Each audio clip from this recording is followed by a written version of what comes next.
ओम नमो भगवते वासुदेवाय।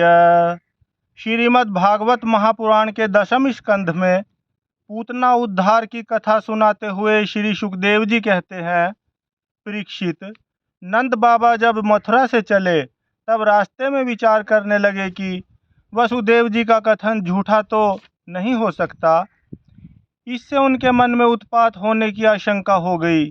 तब उन्होंने मन ही मन भगवान ही शरण है, वे ही रक्षा करेंगे, ऐसा निश्चय किया। पूतना नाम की एक बड़ी क्रूर राक्षसी थी। उसका एक ही काम था, बच्चों को मारना। कंस की आज्ञा से वह नगर, ग्राम और अहीरों की बस्तियों में बच्चों को मारने के लिए घूमा करती थी। जहाँ के लोग अपने प्रतिदिन के कामों में राक्षसों के भय को दूर भगाने वाले भक्त वत्सल भगवान के नाम, गुण और लीलाओं का श्रवण, कीर्तन और स्मरण नहीं करते, वहीं ऐसी राक्षसियों का बल चलता है। वह पूतना आकाश मार्ग से चल सकती थी और अपनी इच्छा के अनुसार रूप भी बना लेती थी। एक दिन नंद बाबा के गोकुल के पास आकर उसने माया से अपने को एक सुंदरी युवती बना लिया और गोकुल के भीतर घुस गई। उसने बड़ा सुंदर रूप बनाया था। उसकी चोटियों में बेले के फूल गूंथे हुए थे, सुंदर वस्त्र पहने हुए थी। जब उसके कर्णफूल हिलते थे तब उसकी चमक से मुख की ओर लटकी हुई अलकें और भी शोभायमान हो जाती थीं। उसके नितंब और कुछ कलश ऊंचे ऊंचे थे और कमर पतली थी। वह अपनी मधुर मुस्कान और कटाक्षपूर्ण चितवन से ब्रजवासियों का चित्त चुरा रही थी। उस रूपवती रमणी को हाथ में कमल लेकर आते देख गोपियां ऐसे उत्प्रेक्षा करने लगीं मानो स्वयं लक्ष्मी जी अपने पति का दर्शन करने के लिए आ रही हैं। पूतना बालकों के लिए ग्रह के समान थी। वह इधर उधर बालकों को ढूंढती हुई अनायास ही नंद बाबा के घर में घुस गई। वहां उसने देखा कि बालक श्री कृष्ण सैया पर सोए हुए हैं। परीक्षित, भगवान श्री कृष्ण दुष्टों के काल हैं, परंतु जैसे आग राख की ढेरी में अपने को छिपाए हुए हो, वैसे ही उस समय उन्होंने अपने प्रचंड तेज को छिपा रखा था। भगवान श्री कृष्ण चर अचर सभी प्राणियों के आत्मा हैं, इसलिए उन्होंने उसी क्षण जान लिया कि यह बच्चों को मार डालने वाला पूतना ग्रह है और अपने नेत्र बंद कर लिए।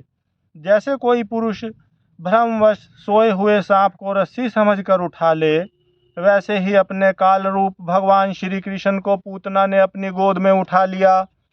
मखमली मयान के भीतर छिपी हुई तीखी धार वाली तलवार के समान पूतना का हृदय तो बड़ा कुटिल था, किंतु ऊपर से वह बहुत मधुर और सुंदर व्यवहार कर रही थी।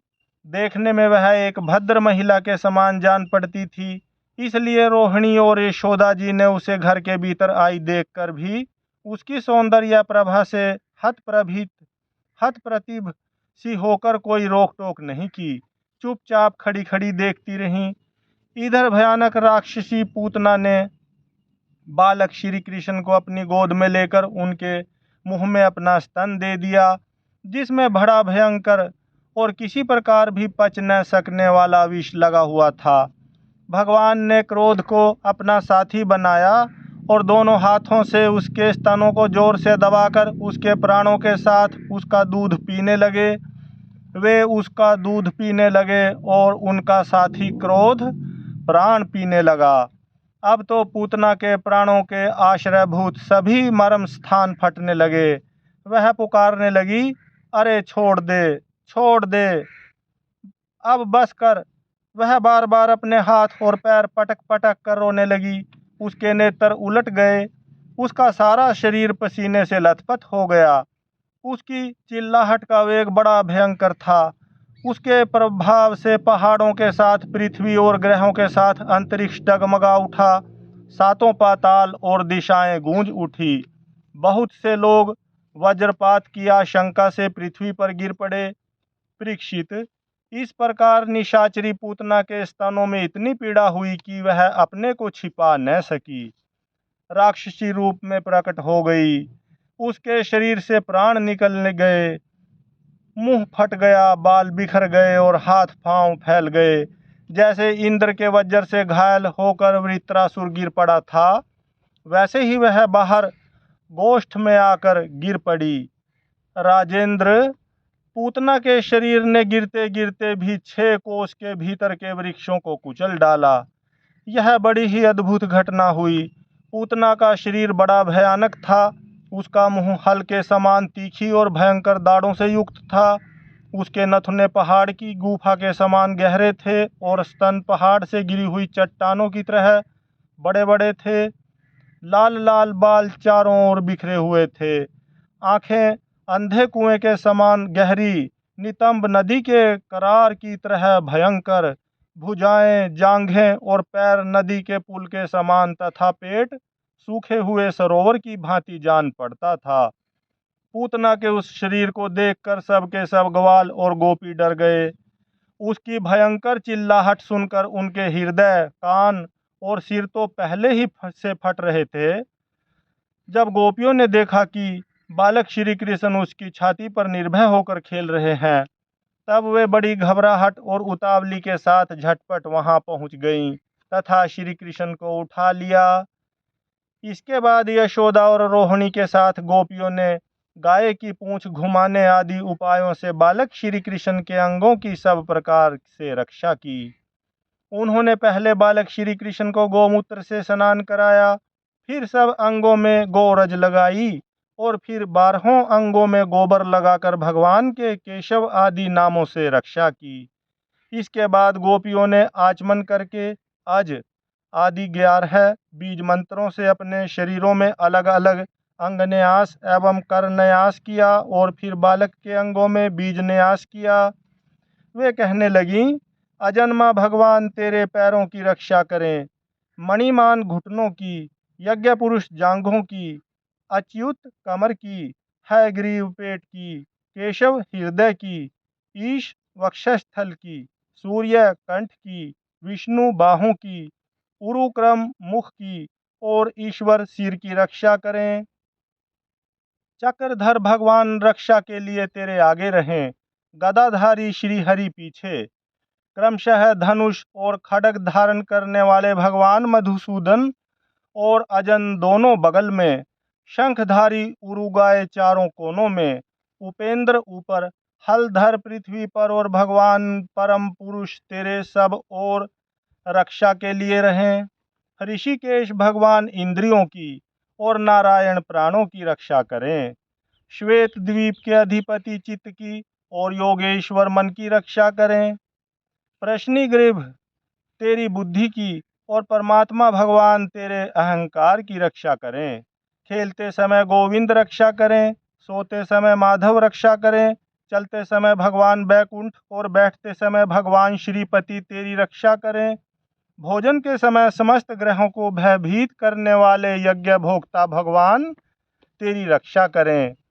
डाकिनी, राक्षसी और कुष्मांडा आदि बाल ग्रह, भूत प्रेत, पिशाच, यक्ष, राक्षस और विनायक, कोटरा, रेवती, ज्येष्ठा, पूतना, मातृका आदि शरीर, प्राण तथा इंद्रियों का नाश करने वाले उन्माद, पागलपन एवं अपस्मार, मृगी आदि रोग, स्वप्न में देखे हुए महान उत्पात, वृद्ध ग्रह और बाल ग्रह आदि, ये सभी अनिष्ट भगवान विष्णु का नामोच्चारण करने से भयभीत होकर नष्ट हो जाएं।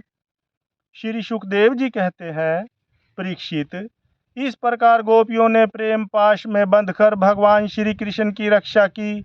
माता यशोदा ने अपने पुत्र को स्तन पिलाया और फिर पालने पर सुला दिया। इसी समय नंद बाबा और उनके साथी गोप मथुरा से गोकुल में पहुँचे। जब उन्होंने पूतना का भयंकर शरीर देखा, तब वे आश्चर्यचकित हो गए और वे कहने लगे, यह तो बड़े आश्चर्य की बात है।